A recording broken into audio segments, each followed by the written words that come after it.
মনোবীক্ষণ polyclinic, চিকিৎসার জগতে এক দশক। এখন এখানে সব বিষয়ে ডাক্তারবাবু এক ছাদের তলায়। ফোন করুন 7477799515 এই নম্বরে। কয়েক ঘন্টার মধ্যেই হবে ভোট ঘোষণা।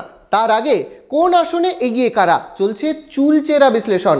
তবে তার আগে সি ভোটার সহ একাধিক সমীক্ষায় দেখা যাচ্ছে মুর্শিদাবাদে ঝুলি ফাঁকা বাম কংগ্রেসের। কি বলছেন নেতারা? উৎসবের মরশুমে বস্ত্র প্রতিষ্ঠান কাভেরি নিয়ে এলো শাড়িতে buy two get one free. এছাড়াও থাকবে কেনাকাটায় গোল্ড কয়েন অফার এবং নিশ্চিত উপহার। তাই সঠিক দামে ভালো মানের কালেকশন পেতে আজই চলে আসুন কাভেরিতে। লোকসভা ভোটে কোন আসনে এগিয়ে কারা চলছে চুলচেরা বিশ্লেষণ। সি ভোটারের সমীক্ষায় প্রশ্ন ছিল লোকসভা ভোটে পশ্চিমবঙ্গে কারা কটি আসন পেতে পারে। সমীক্ষায় উঠে এসেছে তৃণমূল পেতে পারে 23টি আসন, বিজেপি পেতে পারে 19টি আসন। মুর্শিদাবাদ জেলার লোকসভার 3 আসনের মধ্যে 2টি তৃণমূল এবং 1টি কংগ্রেসের দখলে।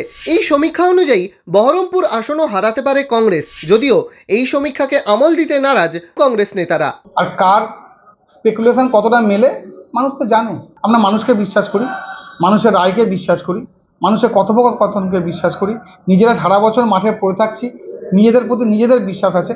এই সমস্ত খবরের উপরে কি বিশ্বাস করতে যাব? আমি আবারও বলছি, এটা সি ভোটাররা কি বলেছে জানি না, কার কাছে পৌঁছেছে সেটুকু বলতে পারবো না, তবে খবরটা যে সি ক্যাটাগরির খবর এটা আমরা বলতে পারি। তৃণমূলের দাবি মুর্শিদাবাদে এগিয়ে তারাই। 3 নম্বর হবে, 3 নম্বর পজিশনে কংগ্রেস সিপিএমের জোট যাবে। স্বাভাবিকভাবেই মুর্শিদাবাদের মানুষ 21 সালের যে নির্বাচনী ফলাফল কেন্দ্রীয় বাহিনী ঘরে ঘরে রেখে তারই পুনরাবৃত্তি মুর্শিদাবাদ জেলায় হবে। যদিও নির্বাচনী বিশ্লেষকরা জানাচ্ছেন সব সময় নাও মিলতে পারে সমীক্ষা, রাজনীতি সমীকরণে উল্টে যেতে পারে সবটাই। জাতীয় সমীক্ষাগুলো এটা কতটা বৈজ্ঞানিক সম্মত এই নিয়ে একটা প্রশ্ন আসে।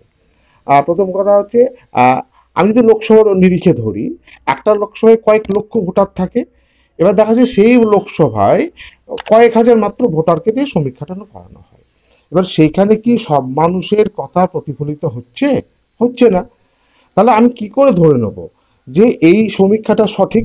যেখানে সবাই বলে দিল বিজেপি ক্ষমতায় আসছে, অনেক বিরোধী তৃণমূলের নেতারা সবাই বিজেপিতে চলেও গেলেন, সবাইকে অবাক করে দিয়ে আবার কিন্তু তৃণমূল ক্ষমতায় চলে গেলেন।